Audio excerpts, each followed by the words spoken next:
E aí, Bizifis, como é que vocês estão? Vocês estão bem? Finalmente apareci por aqui no nosso primeiro vídeo de 2025. Como foi a virada de ano para vocês? Para mim, querido, eu estou até agora de ressaca social. Foi maravilhosa? Foi, mas depois bate essa ressaca social, que é bem típico de quem tem essa mente hiper caótica como a minha. Um novo ano com novas bizarrices. Todos os dias, alguns seres que eu não posso dizer se são humanos, eles acordam com o seguinte pensamento: qual o absurdo que eu vou colocar hoje na internet para chocar as pessoas? Por isso, Mizifi, já vá passar o seu café, também pegarei o meu, porque precisamos colocar essa prosa em dia. Eu não sei se vocês estão acompanhando o caso recente sobre Thiago Nigro e Mayra Card, que apesar de não acompanhá-los, fica quase impossível não ver notícias sobre eles quando é gerada uma polêmica nas redes sociais. Mas para quem não está inteirado no assunto, Mayra Card estava gestante e, infelizmente, ela perdeu a criança de forma espontânea e o seu marido, ele começou a filmar todo o processo, desde o recebimento da notícia até a foto do feto expelido nas suas redes sociais. Tudo isso é um vídeo que foi editado com trilha sonora e legendas, enfim. E aí vem o questionamento: será que essa exposição desnecessária e infeliz foi uma maneira de expressar a sua dor ou foi uma estratégia de marketing para gerar visualização? Porque eles são famosos por isso. Ou até mesmo foi uma maneira de alinhar-se a uma agenda política em relação à criminalização da interrupção gestacional, que eu não posso dizer o nome. A imagem daquele feto não diz respeito não apenas com a dor deles, mas com a dor de outras mulheres que estão passando ou passaram pela mesma situação. O intuito desse vídeo não é criticar o sofrimento deles, mas a exposição desse sofrimento e o que ele pode gerar para quem assiste. Lembrei de uma coisa agora. Eu estava assistindo um vídeo e aí tinha um jornalista português e um jornalista brasileiro discutindo e muito irados e falando vários absurdos, e o tema do vídeo é: a Noruega aborta crianças por capricho. O título desse vídeo é uma simplificação não apenas imbecil, mas ofensiva. É muito fácil você apontar o dedo estando numa posição de privilégio, sem levar em consideração a luta, a dor e a realidade de cada mulher. Qual a necessidade de você fazer da sua vida um circo? Qual a necessidade de você fazer do seu sofrimento um espetáculo de gosto bastante duvidoso? E muitas vezes bem esquecível. Porque a internet é assim. O assunto surge, as pessoas comentam, cancelam ou lhe apoiam, e daqui a uns 2 dias um outro assunto vai surgir e aquele seu problema fica só com você. Eu já ouvi pessoas dizendo: eu conto coisas publicamente na internet para desconhecidos que eu não conto para os meus amigos. Se você opta falar com desconhecidos sobre os seus problemas e não para os seus amigos, será que você verdadeiramente tem amigos? Você precisa repensar nas suas amizades e na sua própria vida. Algumas pessoas entenderam que o medo, o sofrimento gera conexão. Eles querem dar para você a falsa sensação de comunidade. Todas essas pessoas que dizem: ah, eu sou 100% verdadeiro na internet, eu mostro tudo na internet. Não mostra. Isso daqui são fragmentos editados de uma vida. As pessoas só mostram aquilo que elas querem mostrar. O sofrimento, a dor, o medo gera conexão com quem assiste, seja porque as pessoas são empáticas, seja porque as pessoas estão passando por aquele momento, ou seja porque algumas pessoas estão tão na merda, desculpa a palavra, que elas precisam ver outras pessoas piores do que elas, para se sentirem bem com elas mesmas. Que vontade é essa de existir para serem vistos e serem importantes na vida de alguém? Cada pessoa que assiste tem uma visão diferente de você. Nem sempre o que você comunica, a outra pessoa vai entender do modo que você pensou. A outra pessoa vai ouvir e vai absorver e vai interpretar de acordo com as suas próprias experiências. Quando as pessoas que assistem vão opinar sobre a vida delas e que não está de acordo com o que elas querem, elas se irritam. Elas falam que as pessoas não têm empatia por elas. Mas até que ponto você quer a empatia do outro ou você só quer que o outro te lamba? O outro diga aquilo que você quer ouvir. Você decidiu expor. Existem consequências para isso. É claro que existem pessoas completamente tóxicas e doentes na internet. Mas você sabe desse risco. Eu sempre sou uma pessoa empática, eu sou uma pessoa cristã, eu sou uma pessoa da palavra de Deus. Eu não sei que Deus é esse que essas pessoas seguem. Eu não sei que interpretação da palavra é essa que as pessoas têm. Essa necessidade de autoafirmar me mostra que falta algo em você. Eu não sei se as pessoas elas ficam se autoafirmando o quanto elas são verdadeiras, o quanto elas são honestas. Eu não sei se é para enganar você que assiste ou se é para se enganar.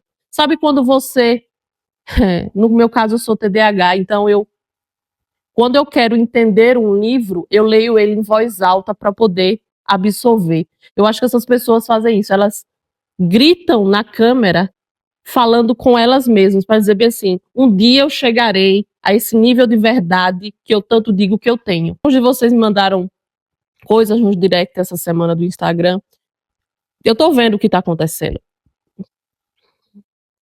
Mas vocês têm que entender o seguinte, não é porque a pessoa imigra para um lugar, está há tanto tempo em um lugar, que ela entende e que ela sabe informações desse lugar. Tem pessoas no Brasil, agora, se eu for falar agora, sem olhar no Google, quantos estados compõem a região Nordeste e quais são eles? Isso é um exemplo qualquer, tá? Mas do mesmo jeito que você que mora, nasceu naquele país, não tem todas as informações, a mesma coisa acontece com pessoas que imigram. Vocês acham que eu posso morar 30 anos aqui e eu sempre encontrarei novas informações que eu não sabia, porque a cada ano que eu estou aqui eu descubro novas coisas. Então, muito cuidado com as informações que vocês veem aqui. E isso me inclui. Sempre cheque tudo, sempre duvide de tudo. Uma coisa é eu falar sobre os meus relatos pessoais, outra coisa é eu falar sobre informações do país. Claro que pode ocorrer erros, pode ocorrer. Eu sou péssima exemplo com datas. Vá dar um Google, cheque tudo direitinho, cheque as informações.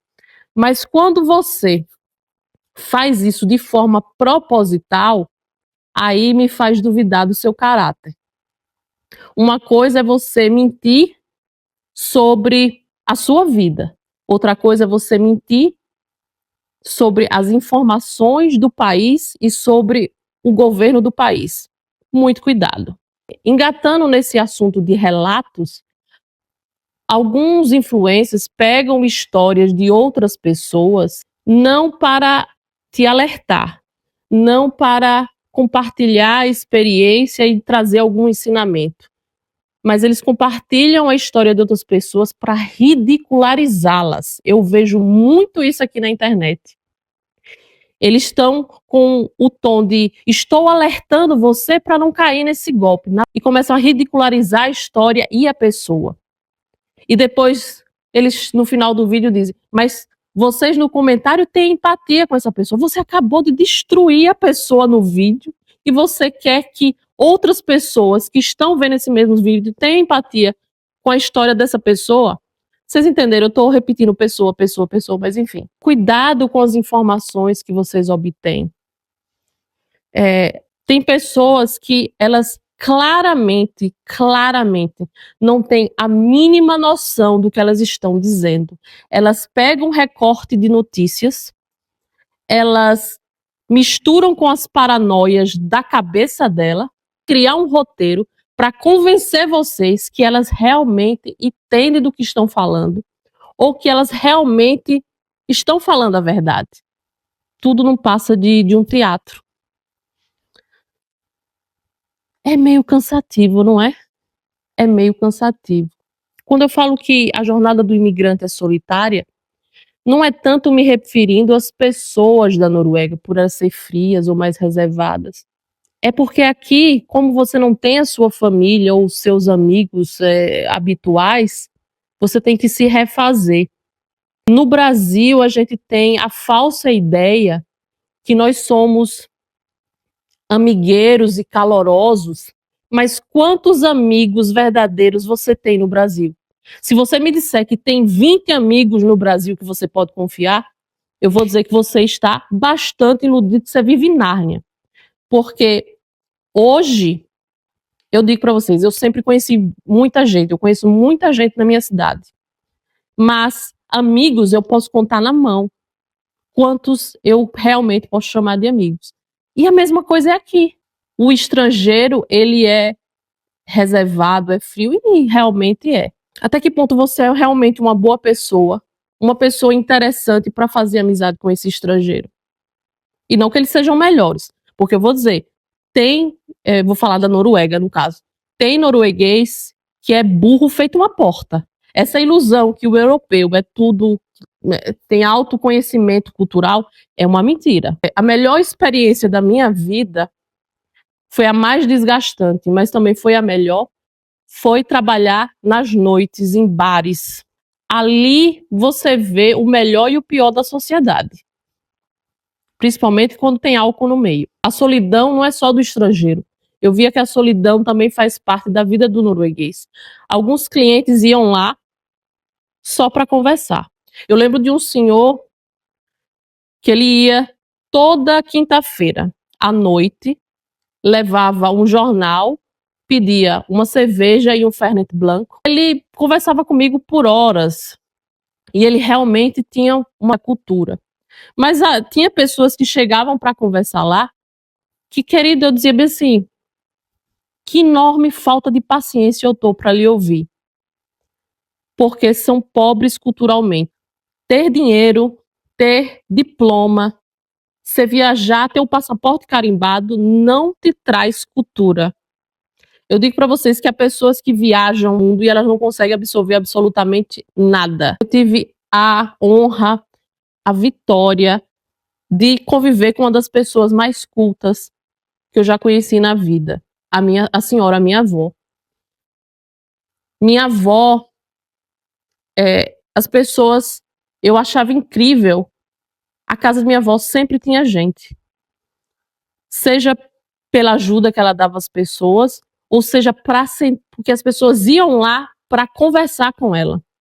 Minha avó só sabia escrever o próprio nome. Era incrível isso. Eu tenho uma tatuagem aqui que é de um dos primeiros autores brasileiros que eu me apaixonei. Que eu não sei se vai dar para ver aí, porque não tá em, mas é: o tempo caleja a sensibilidade e oblitera a memória das coisas. Eu me apaixonei por Machado, pelas crônicas machadianas, através da minha avó. Mas como ela era analfabeta. Eu sempre disse que minha avó é uma mulher à frente do seu tempo. Vocês estão com o tempo aí para me ouvir? Porque hoje eu estou ablativa. Vá preparar aí seu café. Vou contar um breve resumo sobre a história da minha vida e o porquê de tudo, de alguns ensinamentos que ela me disse. Minha avó, ela veio de uma cidade do interior de Sergipe, bem interior mesmo. Na época dela, ainda existia aquela coisa dos pais arranjarem casamento. Arranjaram um casamento para ela que ela não queria. E nisso ela estava noiva. Em um belo dia nessa cidade, aparece um homem muito bonito, muito sacripanta, que é o meu avô. Meu avô trabalhava na Petrobras na época, ainda quando estava o início de abertura de poços de petróleo, então ele viajava todo o Brasil. Esses dias que passaram lá, ela acabou encontrando com ele, e um dia ele olha para ela e diz: Morena, você é mais bonita que dinheiro achado. E um belo dia, ele diz: olha, hoje é meu último dia aqui. E diz ela que foi amor à primeira vista, apesar que eu não acredito nisso. Mas isso aí já é uma outra história. E ele disse: olha, hoje é meu último dia, amanhã eu tô indo para a Feira de Santana, tá aqui essa passagem. Se você for para a Feira de Santana, eu me caso com você. Minha avó, uma bela noite, empacotou, ele foi embora, meu avô foi embora, minha avó empacotou tudo, fugiu. fugiu, deixou o noivo, a família, foi para Feira de Santana. Chegando lá na rodoviária de Feira de Santana, ela encontrou meu avô e eles acabaram se casando. Nisso, minha avó começou a viajar com meu avô pelo Brasil afora. Meu avô sempre colecionou livros. E todas as viagens que eles faziam, sempre tinha alguém que dava livros para meu avô. E ela sempre pedia para que meu avô lesse para ela. E nessas viagens também tinha muitos coquetéis, muitas, né, visitavam casas de gente importante. E ela percebia nas conversas que ela acabava ficando de fora porque ela não entendia sobre determinados assuntos que estavam sendo debatidos, porque muitas coisas eram coisas que aconteciam nos jornais que ela não poderia ler. Então, toda vez que meu avô chegava, ela pedia para que meu avô lesse os jornais para ela e lesse coisas diversas para ela. Minha avó sabia falar sobre política, minha avó tinha uma facilidade com números, ela fazia números de cabeça, e ninguém entendia. Se você conversasse com ela, você não diria que ela não sabe ler. Ela tinha um português muito polido e ela era muito safa. Mas enfim, durante essa trajetória, o sonho de minha avó sempre foi ter uma criança, ter filhos, ter uma casa cheia. E um belo dia, e eles tentavam e nunca conseguiam. Eles acabaram entendendo que não era para ser. Então, um dia ele vai para o Amazonas a trabalho. Minha avó acabou conhecendo a Igreja Batista e eles começaram a pregar em pequenas comunidades lá no Amazonas. E além dos cultos, eles faziam trabalhos de caridades para essas comunidades. E um dia, uma mulher chega na porta dela e diz bem assim: Irmã Dora, eu vim lhe dar essa criança. E ela diz bem assim: mas é sua, como é que você quer me dar? Ela fez: se ela continuar aqui, eu tenho 6. Se ela continuar aqui, ela vai morrer.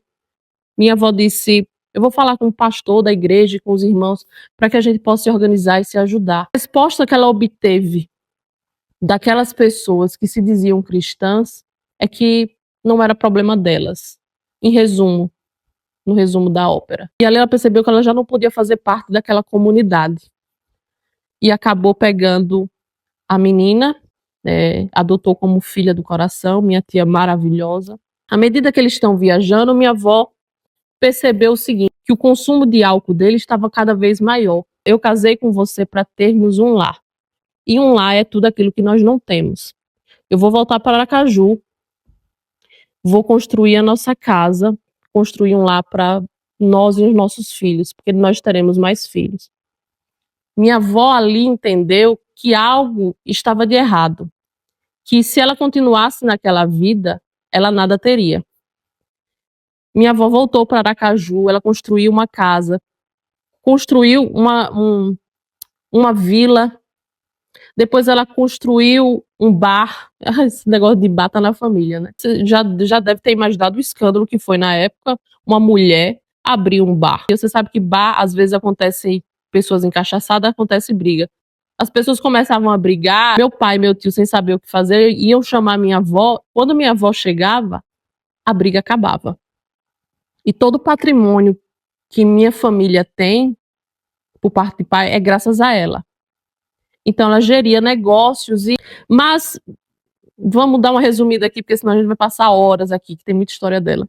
Toda vez que meus tios chegavam em casa, meus tios liam para ela.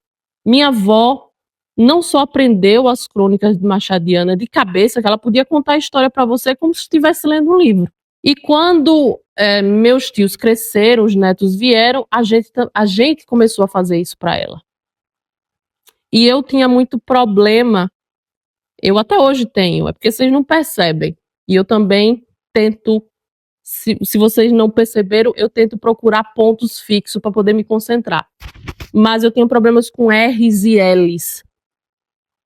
E ela me obrigava a falar 300 vezes a mesma palavra até eu pronunciar da forma correta. Acho que é por isso que também a vontade dela de formar todos os filhos e o fez. Uma coisa boa que eu aprendi a não esperar por tempos bons para tentar melhorar a minha vida.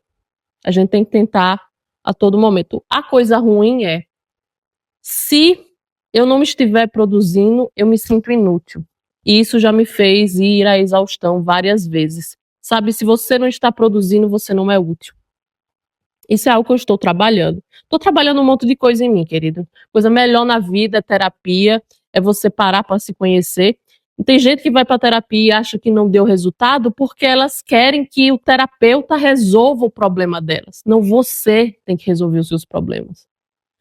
Menina, eu estou aqui dialogando, já falei sobre a minha vida, mas, enfim, que vocês reflitam um pouco sobre a escolha dos parceiros de vida, sobre o ego que algumas pessoas têm, que vocês possam entender sobre encarar a vida não é apanhar dela, mas é aprender com as lições que ela lhe traz. Enfim, espero que o 2025 de vocês sejam muito produtivos, vocês possam fazer boas escolhas de vida e de pessoas que vocês querem ao seu lado. Eu sei que eu estou em dívida com o Arte do Imigrante e o Viagem na História. O Arte do Imigrante eu já tenho uma entrevista, mas eu preciso editá-la. Mas eu vou protelando, porque isso aqui que eu faço é algo por prazer, tá? Compartilhando histórias com vocês.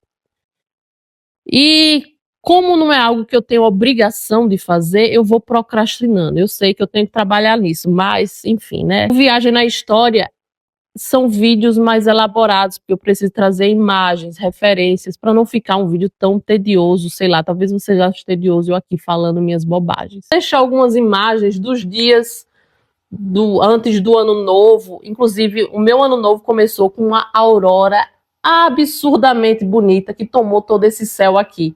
Eu não tenho um vídeo maravilhoso em 4K, porque eu filmei do celular, mas espero que vocês gostem. Eu vou mostrar daqui para frente alguns trechos dos meus dias.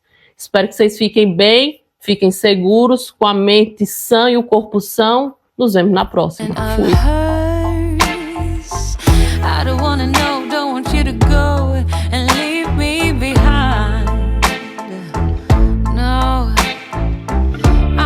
See if it isn't me who's on your mind,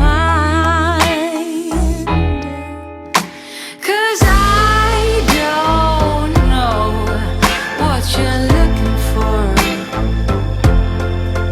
Oh, and I don't know what to do. Hold back, let go. There is nothing more for me to show. You're hiding to breathe, running from me. Do you really wanna be in love? Halfway from home, I picked up my phone. I stared at your face, but it's not your tone. Saying oh hello, who are you to call me late in the night? She says I just called to say that it's here with me and not where he might be.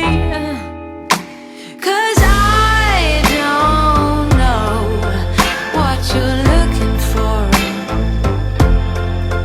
Oh, and I don't know what to do. Hold back, let go. There is nothing more for me to show. You're